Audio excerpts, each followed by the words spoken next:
Your doctor might prescribe a spinal injection, primarily if you've failed other easier, more conservative approaches to treat your pain in the neck or in the back. It can be you haven't progressed with physical therapy or anti-inflammatories or different medications for nerve pain, or even pain medication may not have worked. The procedure depends on if it's the neck or the back. The procedure works primarily you're going to be on your stomach. And first the thing you're going to do is you're going to feel something cold and wet along the back of your neck or your back of your back. That's to clean off any bacteria that may be there, and because we don't want to introduce that with the injection. You'll hear a beeping sound, which is the fluoroscope, which is above you, which is a weak X-ray, which lets us know the position of where the needle would be going. You'd feel a sharp burning pain.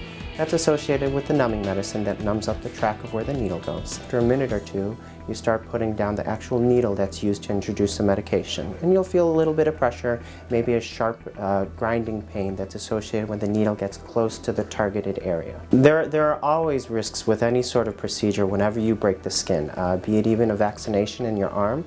Things you're worried about first and foremost are infection. So that's why you use primarily something called chlorhexidine or ChloraPrep, which is a very strong bactericidal, or it kills off bacteria, anything that's on the surface of your skin. You have to use also sterile equipment.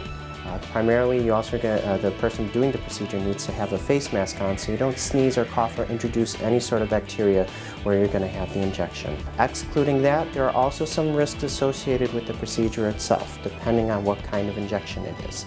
If it's an epidural injection, which is an injection along the path of the nerve going to where primarily there will be a disc herniation, there's a risk of nerve damage. In the neck, there's always a risk of paralysis, so that's something that you have to approach very, very carefully. Finally, there's always a risk of allergic responses to either the medication or the contrast material, which confirms the spot of where we're going to be injecting. So that's why we'll always ask, both in the office, in addition to where the day of the procedure, if you're allergic to anything like latex, iodine, or any medication.